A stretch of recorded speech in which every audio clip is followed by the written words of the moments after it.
No.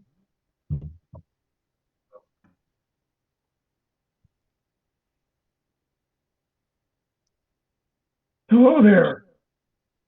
How you doing, Larry? Hey, I'm doing fine. Before we get started, I just want to drop a bug into everyone's ears. Sheboygan County is in desperate need of a new prosecutor. The one that we currently have is not of the same mindset as we are, if you catch my drift. So if you know anyone that wants to move to Sheboygan to be our new prosecutor, we'll handle all the campaigning for them and all the campaign finance, anything they need to do. We have until April 23rd to fill out that affidavit of the identity form. Birthday class. Yeah. I see Dan now. How you doing, Dan? I've got John Studer here also. Oh, okay, thanks. I'll mark that down. We're sharing my connection. We're at a fundraiser over in Mayo, so Okay. limited signal area. Okay. Well, thank you. We appreciate it. I see Aska and I see Melanie. Okay. Well, I think what we're going to do is we're going to go ahead and It's call on. it. Yeah. All right, ready, everybody? So I will go ahead and call the meeting to order, and we will do an invocation tonight. And I'm going to say this prayer for our country that I think really, really fits no matter what we're doing today. So I'd ask that you simply bow your heads. Heavenly Father, we pray you to cradle our nation in your arms as you did in its infancy. Only by living in the spirit of your laws can we reach true liberty and maturity. We ask that you guide and foster leaders of integrity and righteousness with the vision and courage of our forefathers. We pray you to till the soil of our nation with true ecumenism and renewal, that all men and women will find the freedom and happiness that can exist only through your grace. We ask these things in the name of your Son, our Lord Jesus Christ. Amen. Amen. Amen. And now I think it's time to do our Pledge of Allegiance. And I see on Chris's screen, we can see there's a couple flags. Craig's got one in his background too. Hi, Craig. There we go. And Chris. So let's get started. I pledge Pledge allegiance allegiance to the to flag the United flag States. of the United States of America, to the to the republic republic for which for which it it stands, stands, one nation, nation, under God, indivisible, indivisible, with liberty and liberty justice for and all. justice for all. justice for all. Born and unborn. Thank you.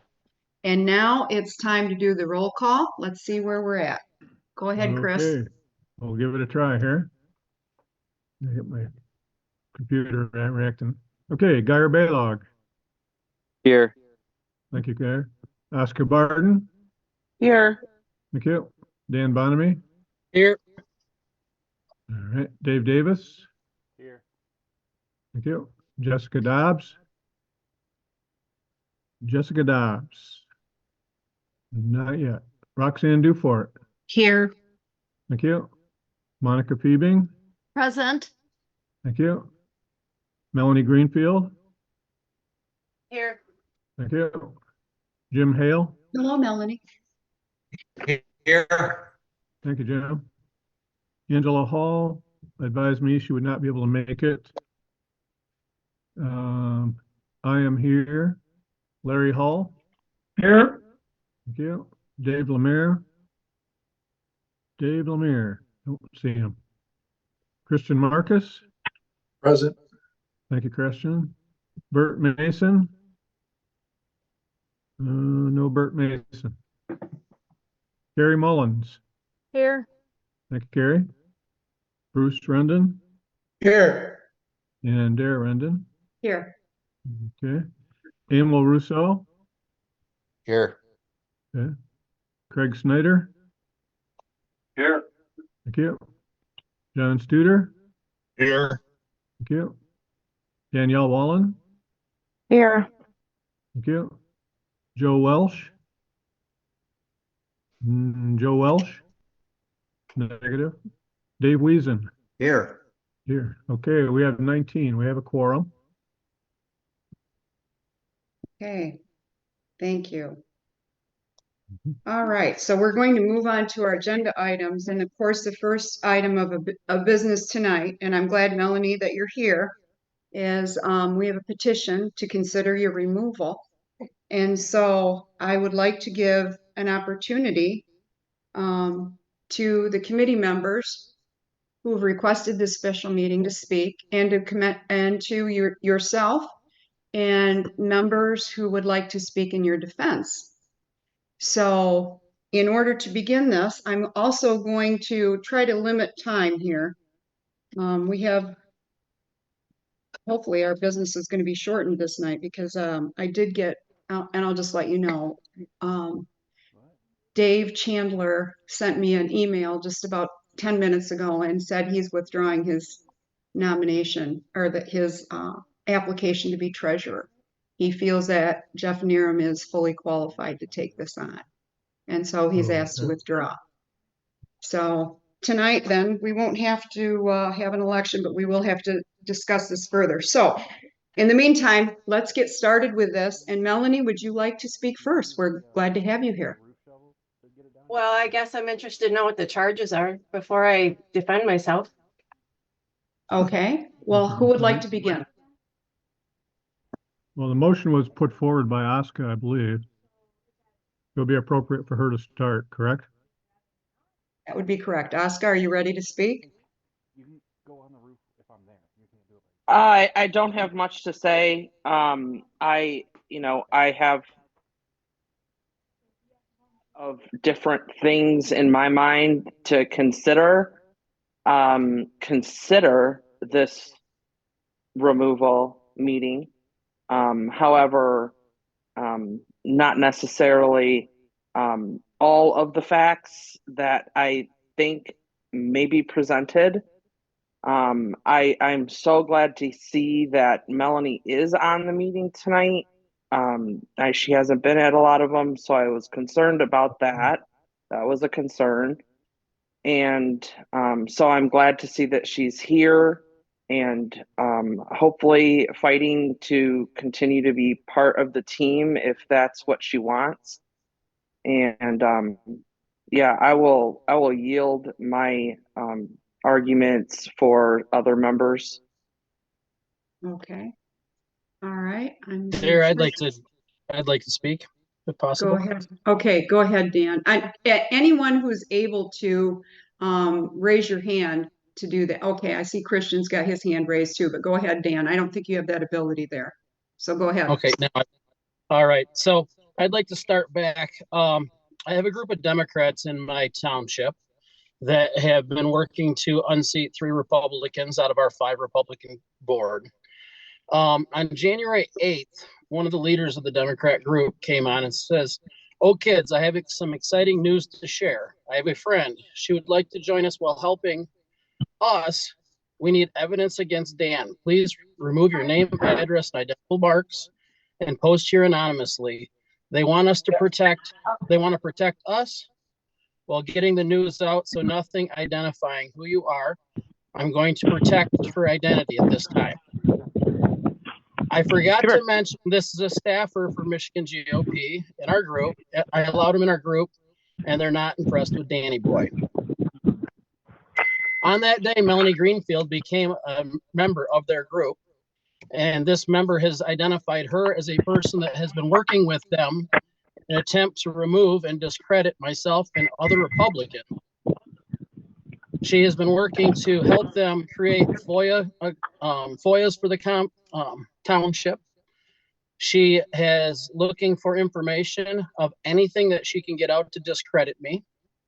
And I have this in writing on their board they sent to me, and I also have it in statements from the people. She is working with the Doug Bourgeois, which is a fire chief, Democrat from our area, one that's been trying to get us to put an ordinance in that says they can't put F. Joe Biden signs in our township. 100% Democrat Party. I have emails with Melanie's email address back and forth and him putting it on with her on his FOIAs to our township. She has given them links to all our different websites, and this is from their mouths. And she has also, they've said that she's getting legal advice on how to try to, let me see what they said here.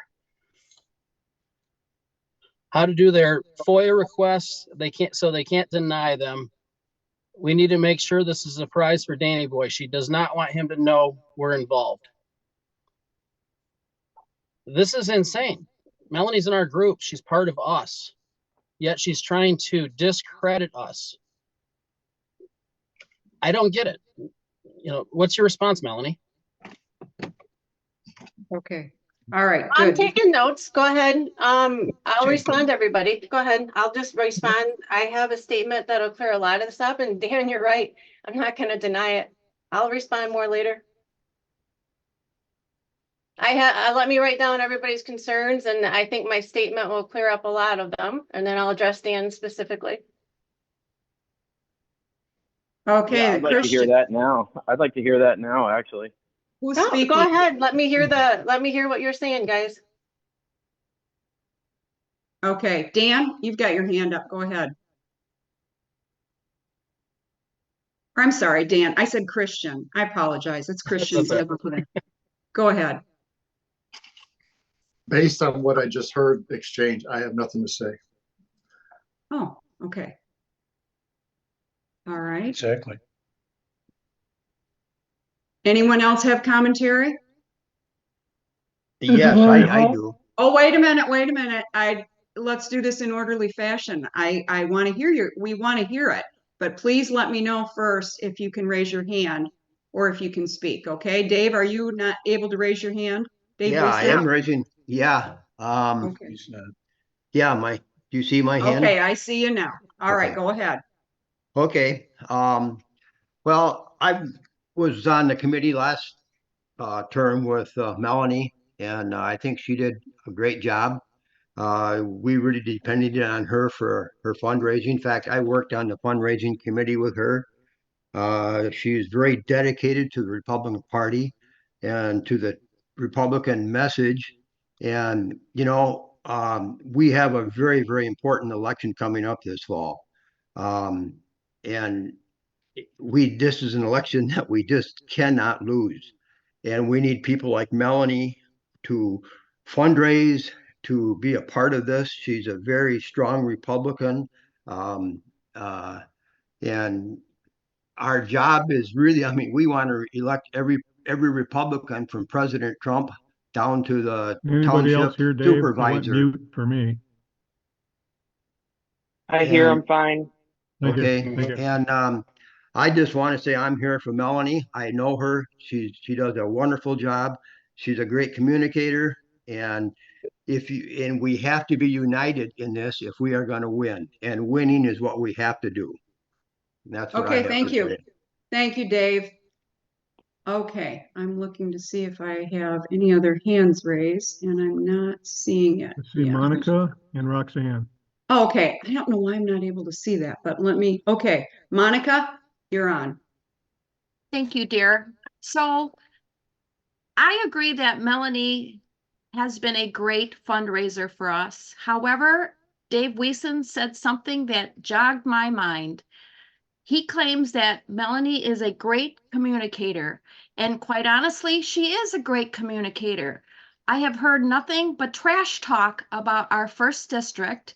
When she was asked as to who she was a proxy for, and Sue Eller refused to tell anyone, she was quite gleeful to tell me that she was my proxy. Did she call me and say, "Hey, Monica, I'm your proxy. How would you like me to vote?" Because Robert's rules does say that the proxy becomes the person. I've heard bad things about things that she has said about our group when she couldn't make it to one of our meetings and sent a proxy. She did have it in another chat group that she was eagerly awaiting the trial for Kristina, which was going to start at 9 o'clock that next day. I can't say if she was there or not, but in what she said, it kind of led me to believe that she could have been there.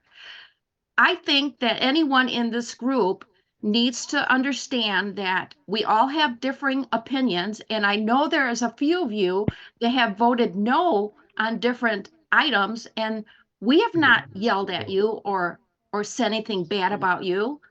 And we do allow dissenting opinions here.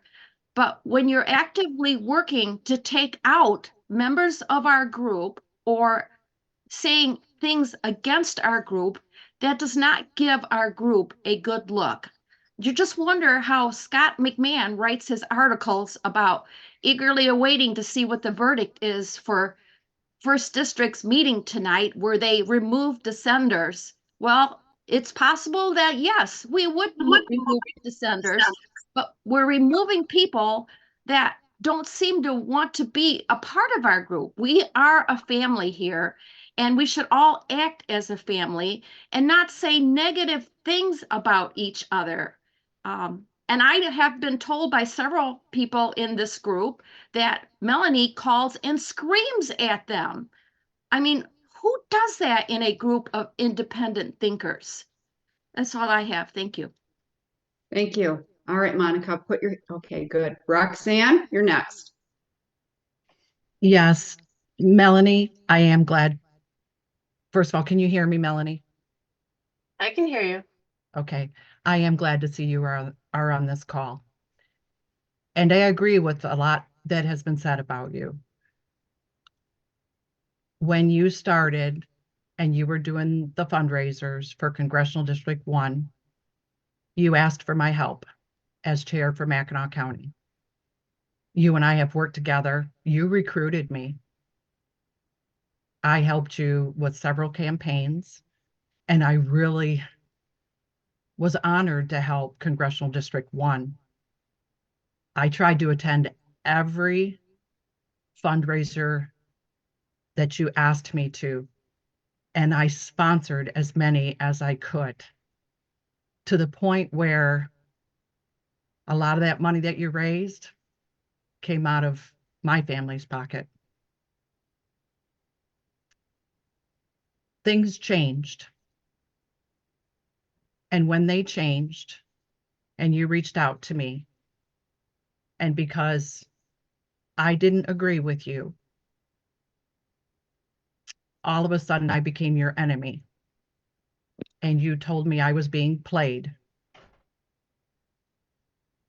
You didn't scream at me, but the text that you continued to send to me, I perceived as I'm not smart enough to know what's going on around me. That was painful. This is hard. This is very hard. But at the end of the day, I have a precinct to represent and focus on. I have a county to focus on. I have a resolution in front of me, and there's many things being said about me, this McMahon individual. I would hope that the people on this call know me well enough that they would reach out to me and ask me before they would listen to someone else that's calling me a disruptor. Because the delegates and the executive committee from Mackinac County did a resolution early on, and the resolution states, resolution condemning, and I asked them not to use the word condemning, and they said, Roxanne, this is the word we want to use. Resolution condemning the actions of First District Chair Sue Aller and First District Vice Chair Melanie Greenfield. They wrote this. I didn't write this. I am the chair of Mackinac County. I listened to the executive committee, to the delegates, to the members at large. They're speaking and they're counting on me. And we're under attack and continually under attack for standing up. I hear what everybody else is saying on this call. We got to get Trump elected. We got to get our candidates elected. None of this will matter if we do not take our townships back. So if you want to focus on all of those individuals out there that we work to remove from that stage, and that's what every one of my delegates will say. We worked hard to not have to follow all those people with money that said, we don't matter. Our voices don't matter. Well, they do. And I will stand with my county. I will represent them. I will do what they asked me to do. And Melanie, before I end this, what you did in Grand Rapids with Barbie Schroeder, yes, I know exactly what happened down there. And Barbie Schroeder still keeps attacking us. She's doing the exact same thing you're doing to Congressional District 1. She's trying to do it to Mackinac County delegates. And she doesn't understand. And I wish you would have explained to her. She thinks she was overlooked as a delegate. That's why she didn't get to go to the state convention. Well, let me clear it up for you. She told us right there she didn't want to go as a delegate or an alternate. She only decided she wanted to go when she showed up in Grand Rapids, and somebody should have checked to see who the 4 delegates were that were duly elected and the alternate that showed up in Houghton Lake. Yes, I'm angry. It's not right what was done. I don't care about me, but I do care about the people in my county that have worked so hard, that are raising money to vet good candidates. That's what we're going to stay focused on. That's what we're going to do. And Melanie, I don't know what else to say. Okay, Roxanne. Thank you. Thank you. All right. I think I can see, Roxanne, don't forget to put your hand down. I think who's next is Aska. Aska, were you next? Well, I think Dave yes. Davis. Okay. I was just going to say that Joe is raising his hand but can't. Yeah. And I will call on him later. I want to make sure we get everybody else here that I can see first. Okay. Yes, he texted me, so I'm Derek, aware. can you see Dave Davis? I can. So Dave Davis? he's next. Dave Davis, go ahead. Okay. I just want to know, like, are we going to get like actual evidence, or are we just getting what people say they saw online? Okay, Dave, this is not a trial. This is a committee. So And we're going to move around here, like, just okay. Here, what do you call it if it's not a trial? No, I think this is evidence is usually required for a trial. So far, we got opinions, but I'm going to answer most of you. And I think once I read my statement, it'll make it clear. But yeah, it's a trial, dear. we don't consider this a trial. What we consider this, Melanie, is a discussion among committee members. We're all on the same committee. And most of these committee members are in a position where they feel they have been undermined. And they feel that to the point where we are having this discussion right now. They are feeling so defeated and undermined by the behavior that you've had towards this committee in recent months that it is ripping their heart apart. And if you can't see that, Melanie, I really question what's driving you these days. So we're being respectful here. We're letting people speak. And you'll have your time to speak. You said you wanted to wait till the end. Well, we're going to wait till the end to hear your statement. In the meantime, every person here is entitled to say what's on their heart and mind. I'm not saying they are. I was just agreeing with Dave that it's a trial. Well, that's your opinion. That's not what this is. This is not evidence. This is speaking from the heart. And that's what we do here. Next in line is Larry. Thank you. Looking at the bylaws say reasons for removal of an officer or malfeasance or other good cause. And everything that Roxanne said is a clear indication of malfeasance. And there's no question about the benefit that Melanie has been for this Congressional District 1 organization at the outset, and her contacts and fundraising abilities and so forth are admirable and very much appreciated. But we have to look at the current situation and how a person is actively working against our organization, disregarding the vote of precinct delegates and selecting their own state chair and so on and so forth, and all those issues that Roxanne raised.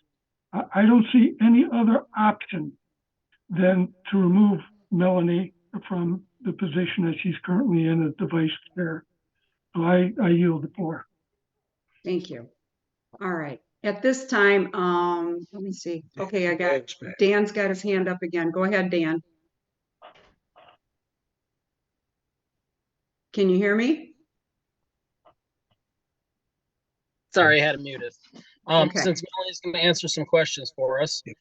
One, are you a staffer for Hoekstra? And also, I want to remind you, back on August 9th, you wrote me an email that told me I needed to pick a side. I needed to decide whether I was with the first district or the state party. And that email hit me wrong. I never responded to it because I'm standing for every Republican, every conservative movement there is in our state, whether I agree with it 100% or not. And I want to make that known that you have definitely picked sides. At first, it was Sue, I, and Michelle against the rest of everybody. And now I moved on to helping Hoekstra work against the delegates of my own district. So with that being said, I want to make a motion to remove Melanie for malfeasance along with colluding with Democrats. And I also would like to see a letter of censure from our district. Do I have? Let's support that. Okay, so we have a motion from Bonamie, support with Christian Marcus. Is there further discussion? When do I get to defend myself? That support was Chris, not Christian. I'm sorry, Chris. Too many Chris's. Okay, Chris. Sorry, supported. no, I didn't say anything. I did not say anything.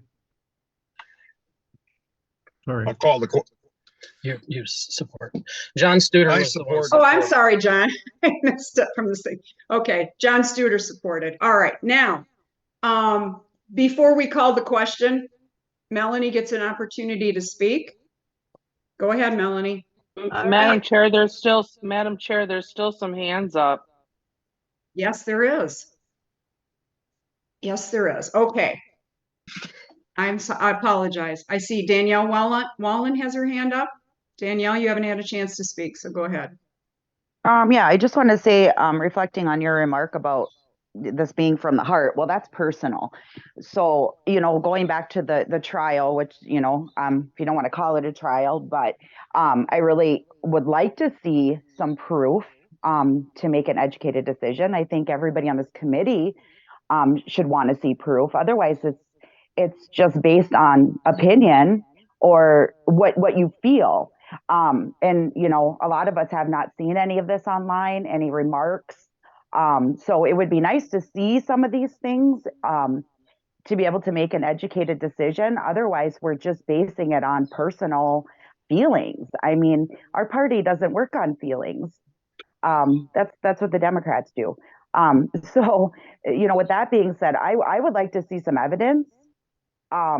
I think that making a rational decision tonight and saying, let's remove somebody because of hearsay or your personal thoughts. I mean, not all of us might have the same thoughts, but if we've seen evidence of something that pertain to a reason to remove somebody, I think that would be a better educated decision. Thank you. Yeah. Thank you, Danielle. Okay. Let me see. I've got a couple. All right. I've got Danielle, don't forget to put your hand down. Okay, Aska and Roxanne, but before, okay, Joe had his Chris, hand up. what I'm gonna do is I'm gonna go, Joe Welsh would like to speak first, and I know he's on the phone. So go ahead, Joe, your turn. I've got several hands up again, so it's your turn, Joe. Can you hear me? Yeah, can you hear me, dear? We can. Can you guys hear me? Okay.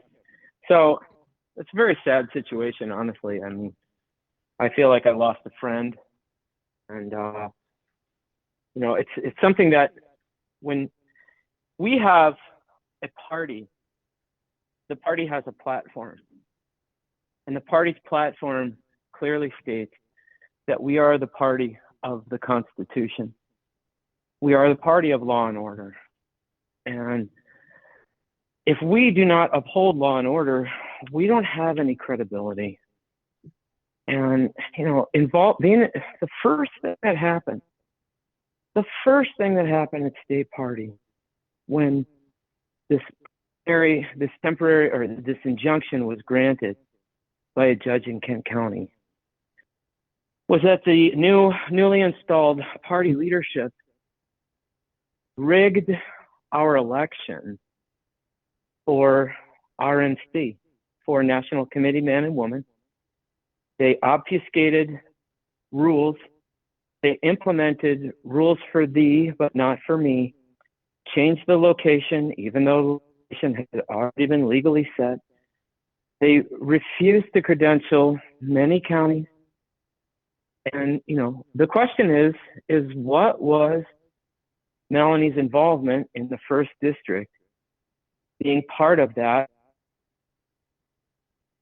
And I don't know personally what it was, but if Melanie was involved in Grand Rapids, and if Melanie is attempting to in any way legitimize what happened in that process, then we've got an issue. We've got a serious credibility issue if we allow that to continue.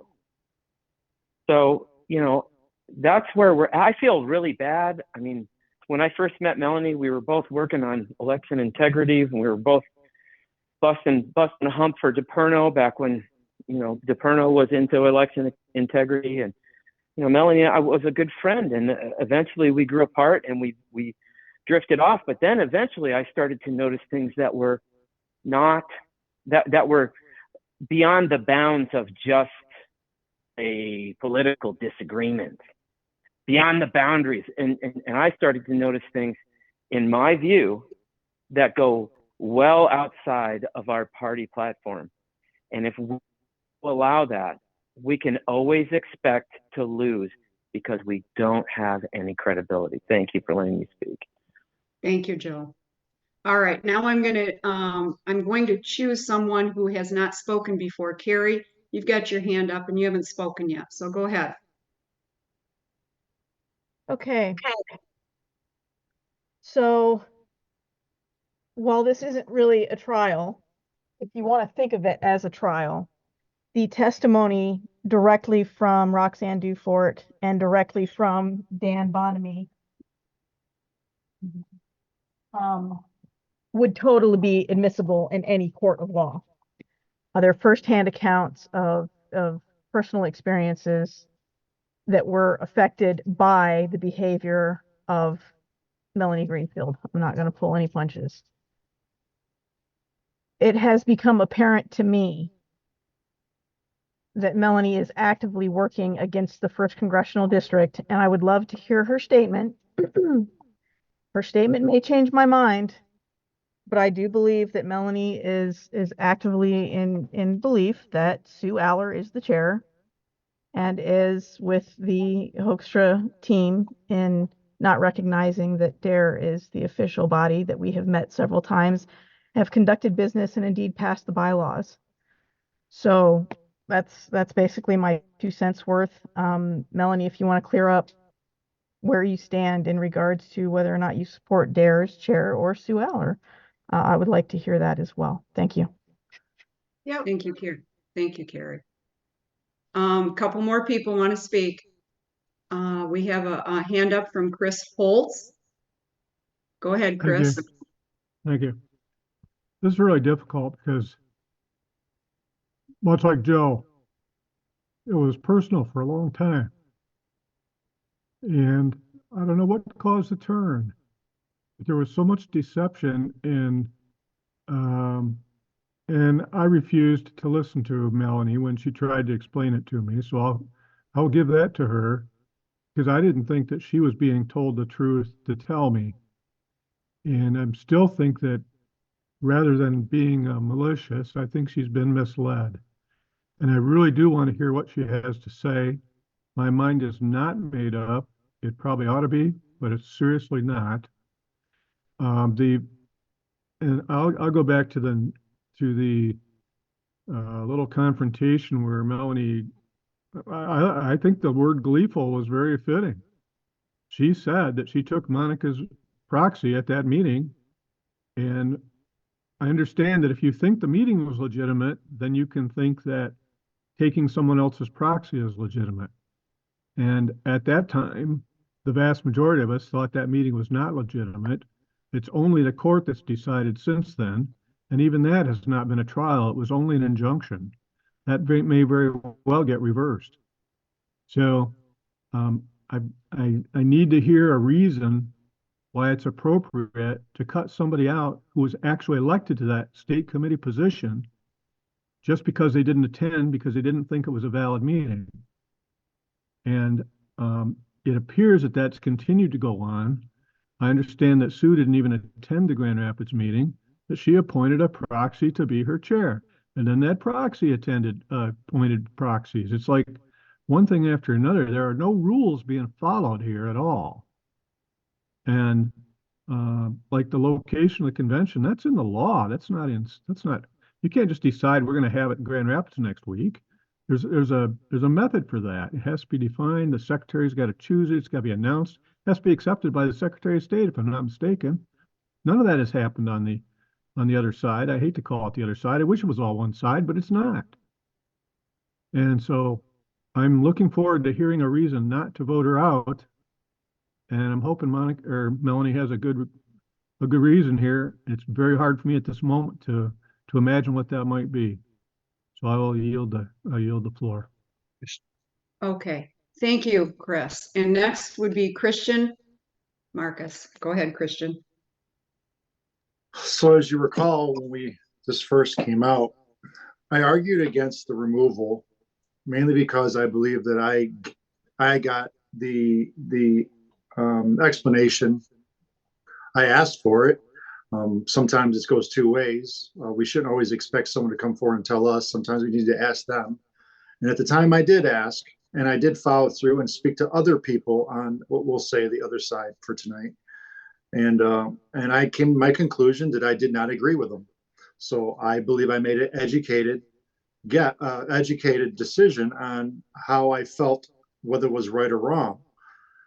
But someone said today that we have to go by people's opinions and guts. And I believe that the very first thing spoken today really changed my mind. I felt like I was blindsided, not blindsided, but yeah, I might as well say that.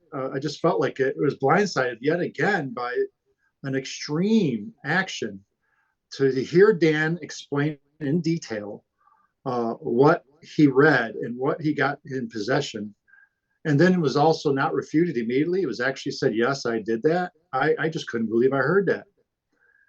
That just changed 100% of my whole discussion today based on that very first discussion. I'm just appalled that we have been put in this position as a district. And I remember receiving, and I don't know the number, Chris, but we received numerous county letters of support. That spoke volumes. We all know the hierarchy of our government. We believe in grassroots, bottom up. And the ultimate bottom up is doing what our district, our counties, what they say, and we move it up the chain. Unfortunately, this group of people that are trying to take back the power believe the other way around is how it rules. And we have worked for years, I'll say since 2012, when I got involved, I saw the wind of change happening, that it was starting to get from the bottom up, and we are working hard. We just have one thing left to do, and that was our state party. And we were this close. And what happened? It was obfuscated by a group of people who just were not going to allow that to happen. And I'm just appalled that people would just put aside the failures of our chair. Yes, I will say she failed big time, big deal. She failed in a lot of areas, but she did have victory over many of the very important areas. And that was that she had a different conviction that we never saw before. She had a group of people who were willing to do stuff for free that we never saw before. There was always something in it for them. Now we're right back to the same old what's in it for me group of people who have other ambitions. And I am just so frustrated. And my own local county in Antrim County, they're blowing up my phone. They're so disheartened. over disenchanted over not getting the ability to vote, and not being recognized in Houghton Lake and everything else. And then we always knew the media would never listen to us. We expected that. But to see this happen and what I just heard from Dan is terrible. I never would have thought I would have heard that from Melanie would go that far to be that vindictive. Okay, thank you, Christian. Oscar, I think you're the last hand up.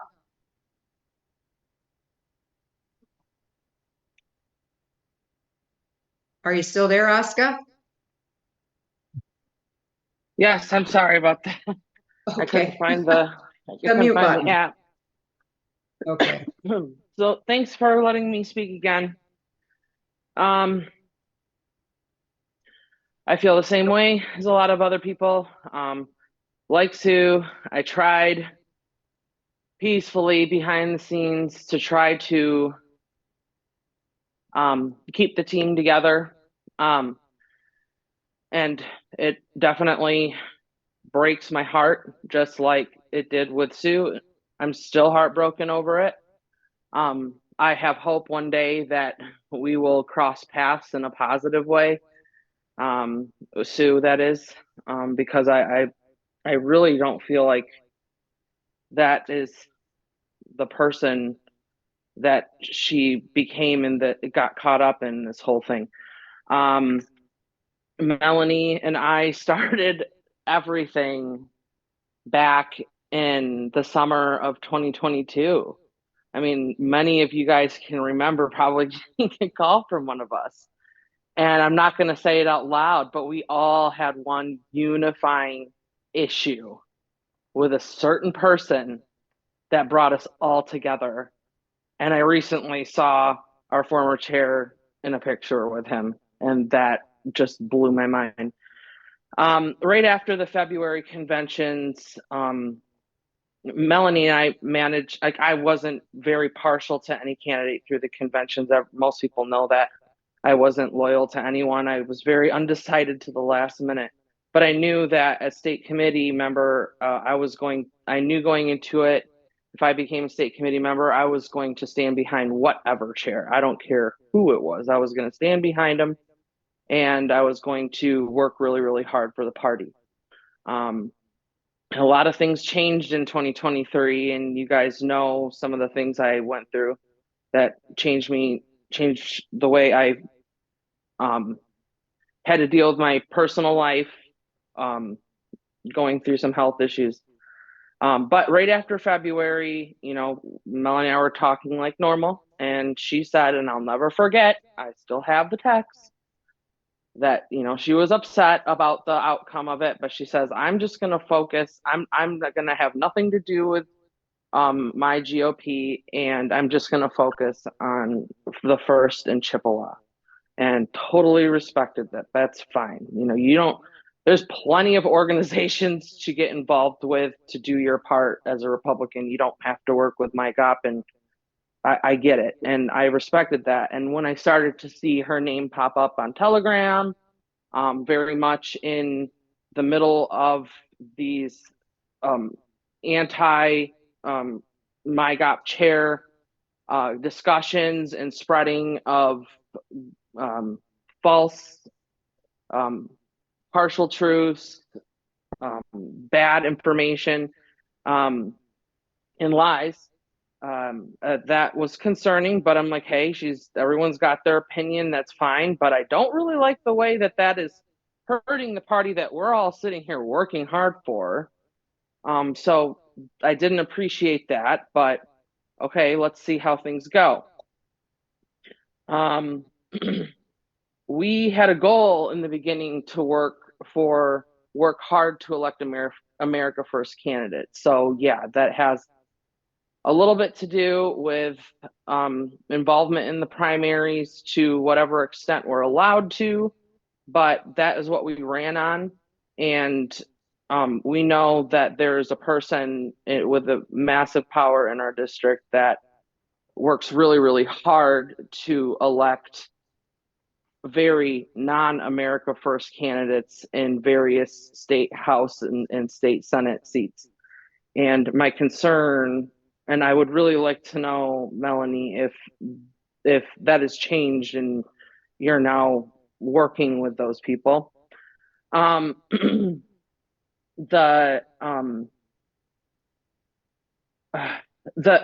as far as what Dan Bonamie says, I have seen the evidence. I've seen her email on the top of the email sent out by these Democrats. I've actually known about this struggle that Dan has had in his local area for a while now. The Democrats were really after him. It's not anything new. So I knew that was a legitimate thing when I heard that they were kind of gearing up again and with their antics. But yeah, to have Melanie do that, to be involved in that is very hard to hear and troublesome. I actually, if you want to go get politically nasty with members on this board, if it's about the issues, if it's about inter-party things, whatever, I'm not going to use that as my evidence, but I do have a serious concern about members digging so low that now we're starting to attack people's livelihoods, people's careers, people's personal lives. That's wrong. That's totally wrong. I wouldn't want anyone doing that to me, and I wouldn't want anyone doing that to you, Melanie. I can't imagine. I would defend you if somebody did that to you and your family or your job. So I did not like hearing Dan's evidence, which I can vouch for. I swear to God, guys, I've seen it. That's the part that really troubles me. And that it's working with Democrats. God, come on. As far as the before I go on to the convention, I just some bits of evidence that you guys should know is I have heard directly from people that she has contacted Republicans in my own county and other people's counties. And, you know, I would not step on her toes or anyone else's toes, especially in this family, our team here. You know, I wouldn't, it's no different than the training call that I had with all of the candidates training that I hosted, that I invited a lot of people from all over the state. I said, hey, this presentation says come see your GOP for more additional help. Well, don't come to me. I am not your GOP chair. I'm not going to step on your county GOP chair's toes. You go talk to them and they can take it a step further. I'm just giving you the information that I'm giving to my county and allowed you to come into this call. And I'd love to do more of that around the state, but I'm not gonna step on those counties' toes, especially the people that I work with. So I didn't like hearing that Melanie was calling Republicans in my county. And as far as the convention goes, you guys know, Charlevoix County, my delegates that were elected at county convention, they voted. I was very neutral on it, but they are the ones that voted to go to Grand Rapids. They wanted to encounter and take the risks of being rejected face to face. They felt it was their duty to their precincts to see it firsthand and to experience that. 19 counties were not credentialed. If you add 5 more, that's counties that didn't send to anybody. Of those 19, 17 counties did resolutions, recognizing Kristina as chair at the minimum. So that was done by executive committees, not the county chairs. And my county voted on a resolution to recognize Kristina Karamo as the chair at the time before any court was involved. And we also condemned the nefarious attacks that have been going on by various people including Melanie, who has clearly been part of that, and I've seen it with my own eyes, Melanie. So, you know, as far as being the representative and leader of Charlevoix County, I think what I've seen has definitely does not go along with what my county believes in. And when we were down there, I did see Melanie with a staff badge on around her neck, with the earpiece in. So clearly she was staff, because all the other people with staff had earpieces as well. I would really like to know, are you paid staff? When did you start? When were you hired as staff? And I should also say I did manage to get a copy of the rules inside the room. In a minute, Nina, please. I'll be in a minute. Sorry, guys. Go in now. Yes, go ahead. I did see a copy of the rules. There were a lot of rules in there. I don't have them right in front of me right now, but gave officers certain responsibilities and powers. Well, what officers were actually there? Michelle had just sent in her resignation right before, so she wasn't an officer. Dare wasn't there.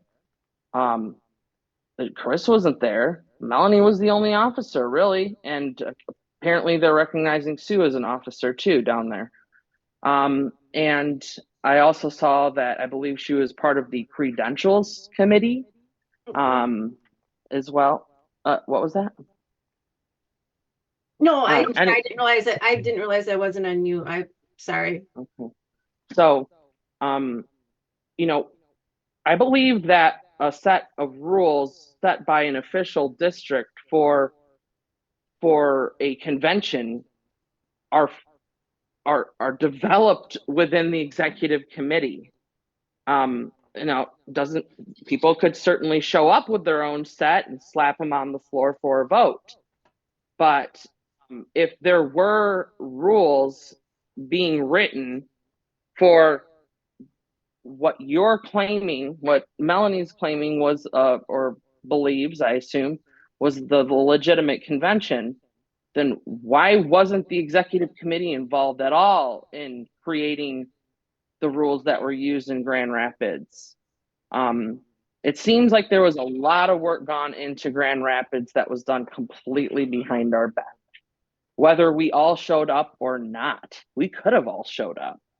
And there was still going to be the realization that a lot of work had been done behind all of our back, which is politics in some ways. But I think that's wrong. You know, that's not the type of organization that this team wants to be. I don't care who you are, you know, like it should come through a rules policy type of committee here. If this officer had an idea about some rules, I can't prove that Melanie wrote these rules or anything, but she was certainly part of the convention down there. And since she was vice chair, did not, according to others, did not want to run the convention. You know, basically gave that up to Jesse Osmer to run. So that being said, you know, I have my concerns also about some, you know, the proxy situations on January 6th and on January 20th, the state committee members not having any kind of authorization of proxies at meetings that you went to, and not getting any communication about that, except I know Monica said that she did get communication, but I think that's totally wrong. And my concern is that, you know, it's not so much that you're an executive committee member, you're a dissenting vote. You are the vice chair of this committee. if something were to happen to our chair, good or bad, whatever it is, it all falls back on you. And are you the one that we want to be our chair potentially? And based off of what I know now, that is the main reason why I think that that you should be removed or considered to be removed, especially based off of all the evidence. I don't want that in a vice chair, and I think it is malfeasance, dereliction of duty. So that being said, I really would love to hear what Melanie has to say. I hope that you prove me wrong on everything. I am totally willing to patch things up if you're willing to, if we can all believe and trust that you're 100% committed to our original goals and winning elections for America First candidates in the first district. If you can't provide me with that trust right now that you're committed to that, then I'm going to have to fall back on the things that I've seen that are very evident to me that I don't want you as a vice chair. So please prove me wrong, Melanie. Okay, Oscar, thank you. Geyer's had his hand up the longest. Go ahead, Geyer. All right, thanks, dear. I'll be brief. I guess where I'm at is with 2020, what happened there, we all know it was stolen. The people I'd be calling if 2024 was stolen would be Dare and Melanie. And so seeing as I believe we've already had a vote on Melanie's removal and she wasn't removed, we've got to work together to defeat the left. That's my opinion. I think they are a wicked group. And if we can't work together as Republicans, I just think we're screwed. So I would much prefer a vote on if we can all agree to work together and to forgive each other for any past grievances. But I think that's the thing that matters is can we work together going forward for 2024? So that's just my thoughts. Thank you, Geyer. Okay, Dave Davis, you're next. All right. I don't really know how much this even really has to do with what we're discussing right now, but about all the planning for the convention, there was 3 delegates from my county that were involved in the planning for the Houghton Lake convention, and I knew nothing about any of it. And I just feel like if Melanie thought that was the right convention and knew that other people weren't going to work with her, it wouldn't matter if she brought it to you guys or not. And the fact that you guys didn't include the entire executive committee in planning the Houghton Lake one kind of says the same thing about everybody else. Okay, thank you. All right, Roxanne, I think you're the last hand up. Go ahead. Thank you, Dare. So I just want to say, yeah, I do get very emotional because it is personal. Everything we do is personal. These are relationships. But personal set aside, as chair, I have to set it aside. Right now, I am being attacked. They've targeted me. Again, I don't make the decisions. The executive committee does. I will read to you what was sent to me. I tried to keep this within our county, doing it by the bylaws. We have processes. That's why we have bylaws to follow. We hold people accountable. We had a delegate who broke the law. The executive committee did what they knew they had to do, that they chose to do. They followed the bylaws. I get a text. It says, "Hello, Roxanne, Scott Mahan with Bigger Truth Media. I'm running a story about your effort to remove Barb." She sent me a copy of the email saying an executive member has brought charges with cause. Can you please tell me who brought the charges and what is the cause? Next, he writes, are you aware that what you are doing looks a lot like a communist show trial? I want you to think about the word trial. Have we heard the word trial? Those are trigger words. He then says, is there any other comment you would like to provide for this story? I did not respond. What happens in Mackinac County is Mackinac County business. My delegates, my executive committee made the decision. I stood behind their decision. And then this individual with Bigger Truth Media puts out, let's see, he did mention me, I understand that, what did he say? Oh, last night, District 1 Mackinac County Republican Party signaled Brendan's likely motivation when County Chair Roxanne Dufort notified Barb Schroeder of their intent to remove Schroeder from the party for attending the district caucus. That's not what it was about, folks. We have tried to resolve from day one with Barb Schroeder. We have given her every opportunity. We wanted it resolved. When Melanie stopped coming to District 1 meetings and was sending proxies, was that Melanie wanting to resolve, or did she decide she knew better than us and our voices didn't matter anymore? Well, I'm sorry. We have processes and we have bylaws in place, and I will stand on the truth. And when the day, if the day comes that I get out of line and I think I know better than my executive committee or my delegates, I expect them to remove me through the processes that are put in place. Thank you very much for allowing me to speak again. I yield. Okay, thank you. Thank you, everyone. And I think we've heard all the commentary right now. And so I would invite Melanie to go ahead and speak. And you said you have a statement that you'd like to share with us. So yeah, I think the statement will clean up a lot, and then I'll try to hit some of the highlights. Make no mistake, this vote to remove me is because I support the removal of Kristina Karamo. Apparently, differences of opinion are no longer allowed in this group. You also don't seem to care about bylaws anymore, with the improper removal of our actual chairwoman, Sue Aller, and the improperly elected fake chairwoman, Dare Rendon. Furthermore, the non-recognized First District Convention recently held in Houghton Lake has disenfranchised many delegates across our district. This event was never brought before the whole committee for a proper vote.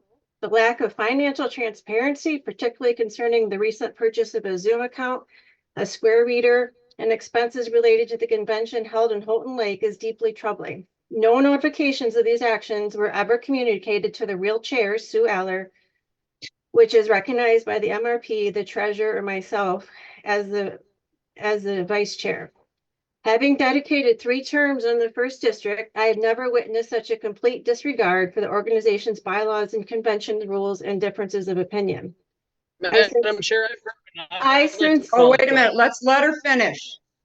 I sincerely hope and pray some of you wake up soon to realize the actions are indistinguishable from actions normally aligned with Democrats. So, okay, let's start. Dan, I am working with people. I have no idea what they are. I reached out to the people behind the recall. You were budget chair for Karamo at the time.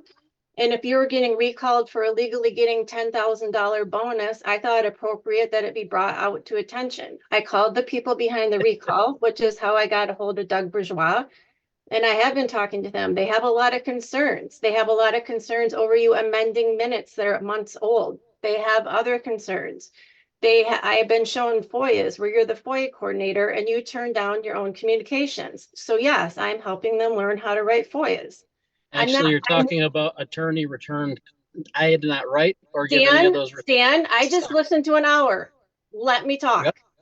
Yep. Dan, I am working with people who are completely disheartened with your leadership. That has nothing to do with the first district.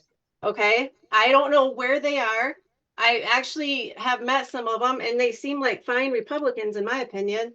So that's that. I'm not denying it. They have concerns over your $10,000 bonus you got when the law says that state officials are not supposed to get additional bonus. Madam Chair. No, you guys, you ripped Madam me Chair. you ripped me for an hour. It's my turn. Madam Chair. So Roxanne, I had Madam nothing to do with Barb. Is this the Monica, meeting? go or- ahead, Monica. I can hear you. Go ahead. So Thank you're you, not going to Madam let me Chair. I defend call myself. point of order. We are not here to attack our members of our committee. We are here to listen to Melanie's defense of herself. She needs to keep Dan Bonamie out of it. He called the evidence, wanted to know what I was doing. He presented evidence against you. You can present evidence for you. Thank you. Yeah, I'm working with people that are upset with Dan. That's how I got to that. It's not first district related. Okay, so Roxanne, I literally had nothing to do with Barbie. I never met her in my life. She is the one that figured out how to challenge to be at Grand Rapids on her own. I met her after she submitted her challenge. I was thrilled to work with her in Grand Rapids. She's wonderful. We've actually become really good friends. I had absolutely nothing to do with her challenging your credentials. I met her long after she figured out how to credential it on herself. Monica, communication. We were working together hand in hand. Then you immediately stopped returning any of my text or calls about anything financial. You dropped me like a lead balloon. So that was very hard. That was the beginning of our breakdown relationship. I had no idea what I did. You just completely quit communicating with me. And when your treasurer won't communicate with you on fundraisers, it makes it very hard.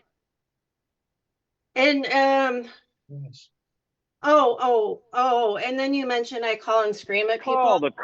I call and I had a heated discussion with Chris Holtz when he called. We have somebody, oh, excuse me. We have somebody who's called the question. Okay, Yes. so I can't keep motion on the floor and I can't keep defending myself, you guys. No, Don't you somebody's hear? called for the question. All those who are in favor of calling the question, say aye. Don't you want to know the answers to all your questions that you had? No. Let Melanie finish, please. Don't I get to finish? Let her finish. You guys literally, I've been standing here for an hour while you're all ripping me apart, and I said I would answer the questions.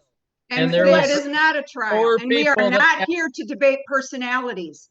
Melanie, we've heard. I'm defending myself, you guys. Give me a break. So do you want to know about the staffer? I would absolutely. You're talking about rules, and we called the question. 4 people have called the question. That's that is right. parliamentary procedure. Question. Okay. So this will be a roll call vote. You guys, this Chris, is a go shame. ahead and take Give me the roll. a break. Madam Chair, point of information. Point of information. Go ahead. I want to know whether or not this will be this legal action by our district will be recognized. Well, it's a hard call because Dare's not the real chair. That's right. So as long as we're going to go ahead with this, let's call the question. Well, so it's really disappointing you guys won't listen to. Melanie, we have listened, and I think people have decided they've heard enough. They want to call the question. They have not heard anything from your testimony that has made them change their mind. Either way. Madam Chair, Larry Hall here. The proper procedure when someone calls a question and has a second, you have to vote on whether or not the question will be called. It's not automatic. Yes, and that's kind of what I thought we did there, but we'll do it again. We had a call to the question and we had a second. All those in favor of calling the question, say aye. Aye. Aye. Opposed, the same. No. No. All right, we're going to do a roll call vote for calling the question. Go ahead, Chris, and take the roll. Okay. All right. These are randomized, so just listen for your name. Feebing. Yes. Rousseau. Amos? Yes. Okay. Wiesen. Dave Wiesen, you're up. No. Thank you. Wallen. No. Barden. No. Marcus. No. Dare Rendon. Yes. Lemire. Yes. Welsh. Yes. Hale. No. Baylog, No. Greenfield, No. Hull, Yes. Bonamie, Yes. Davis, We're not going to get rid of her. No. Geyer and Asuka both voted not against. I'm telling you right now. Oscar? Joe, Joe, please Joe, we mute. hear you. Joe, please mute. Sorry. The last record I had there was for Davis as a no. Next up is Studer. Yes. Mullins, No. Snyder, Yes. Dufort, Yes.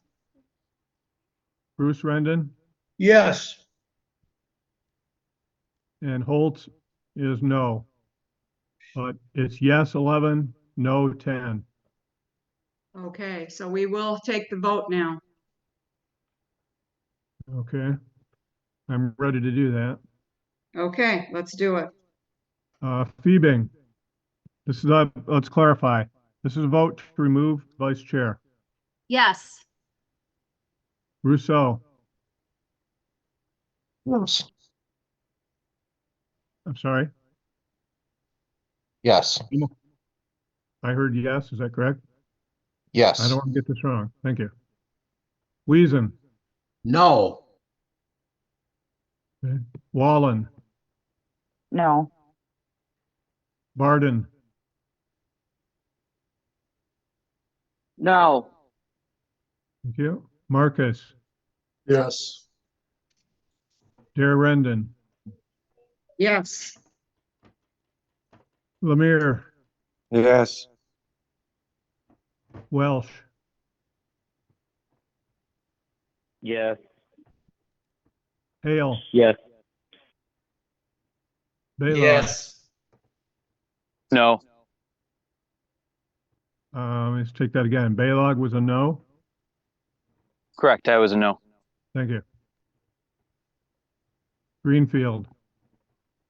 No. Thank you. Second.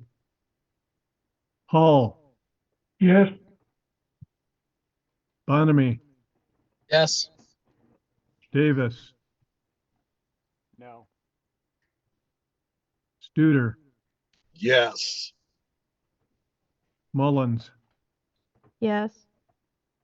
Snyder. Yes.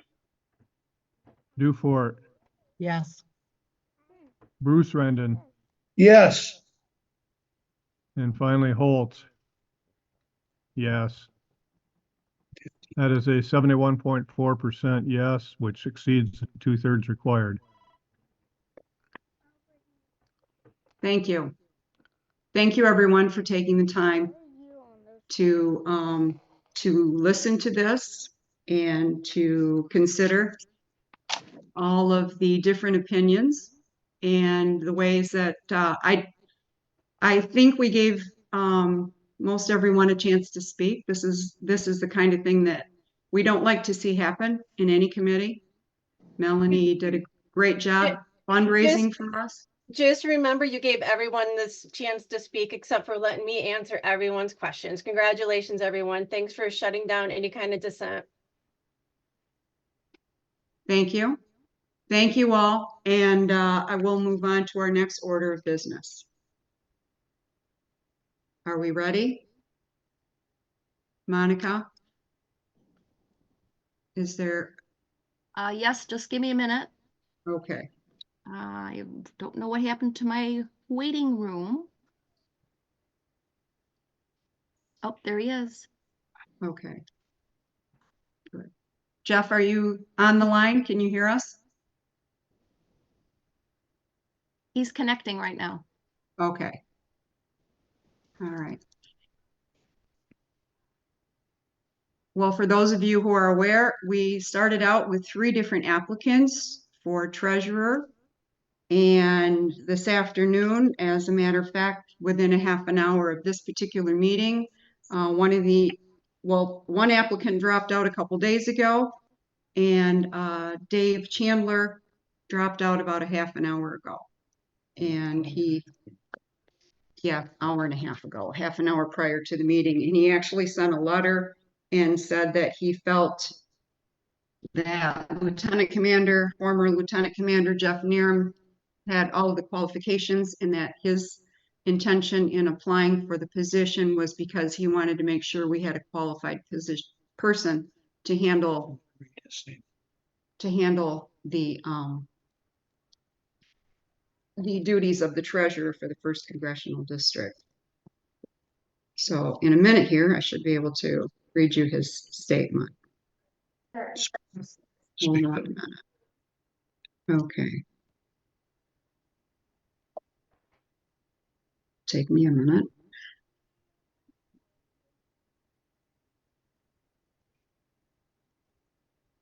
Okay. He said, I'd like to make a motion to put him up as our treasurer. okay. Jeff, can you hear now? I I'll see. second that. Carrie Mullins. Sorry. Okay. Carrie, so we have a motion and a second to make Jeff Nerum the treasurer. But before we go ahead and vote on that, I think it would behoove us to hear from Jeff himself and hear a few words about what his understanding is of the position and the qualifications that he has to take this position on. And Carrie, did you have a question? No. Oh, okay. Second. Okay. All right. All right. So Jeff, can you hear us? And I can hear. Can you hear me? yeah, we've got you. I think Okay. Is the visual coming through as well? not seeing. Negative. No. No, you might have to, on the bottom left corner of your screen, or there's a place where it says video, start video or stop video.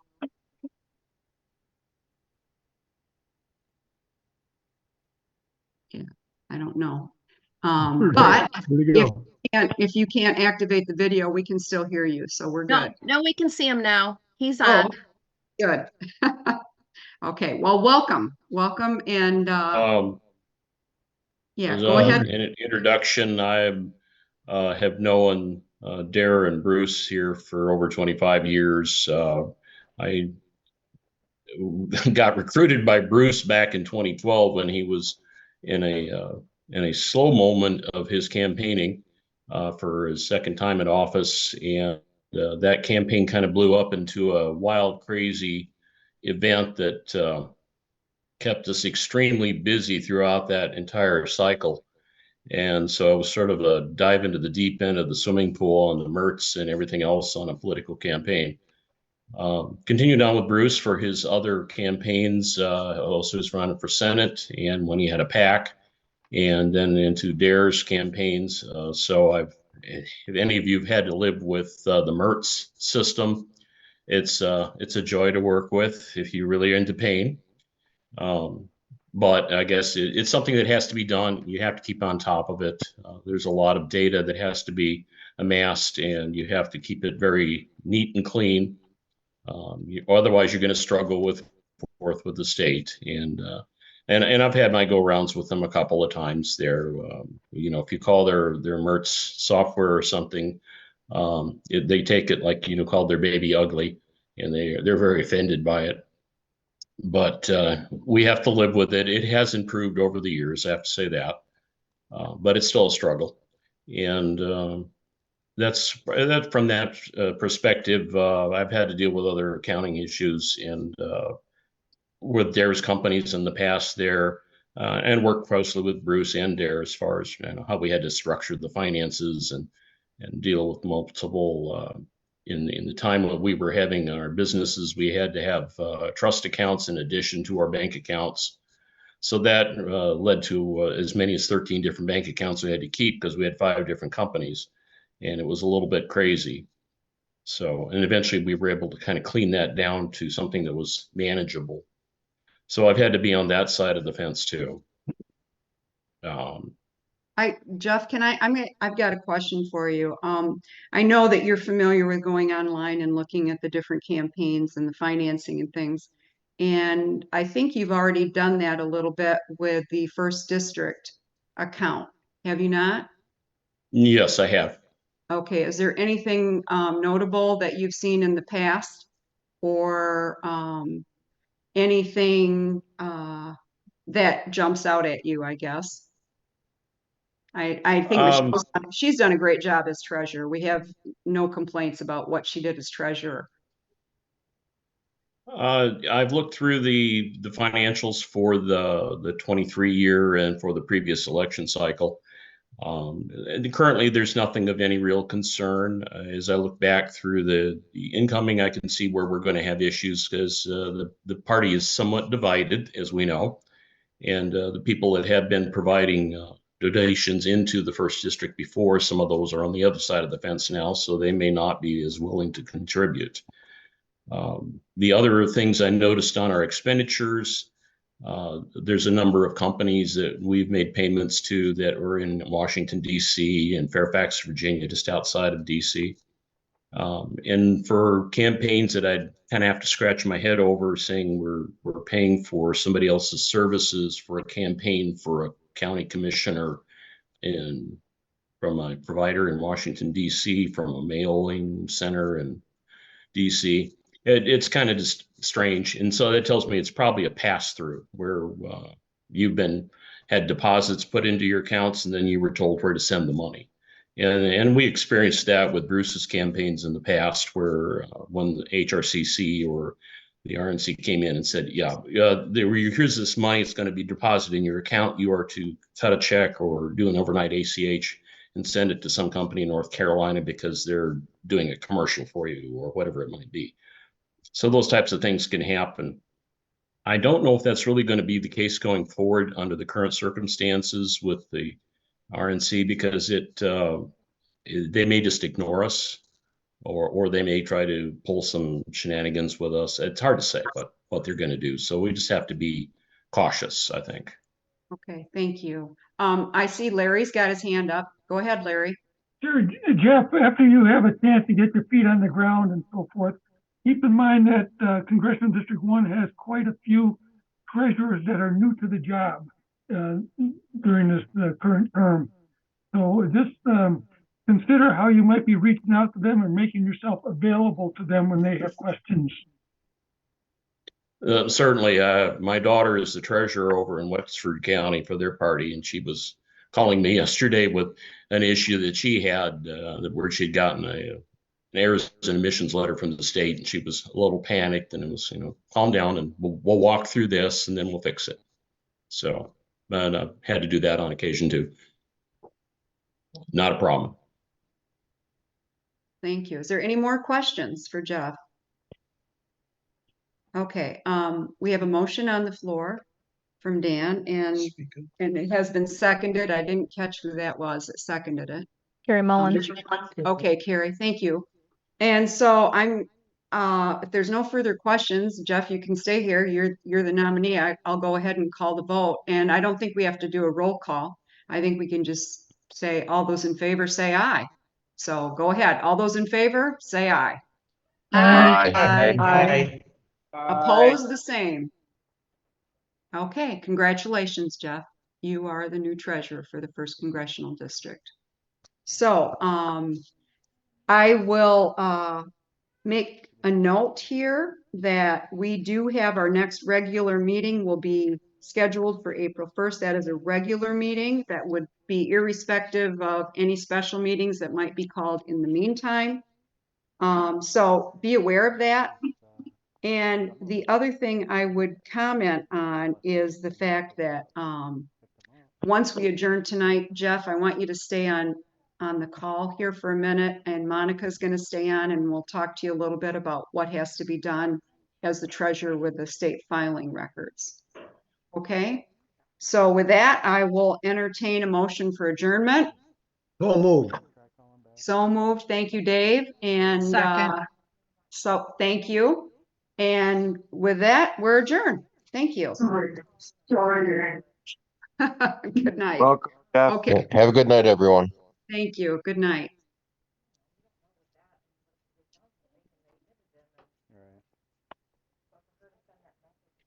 Okay, so we're waiting for Monica. You're still there and you can Yes, hear? I am.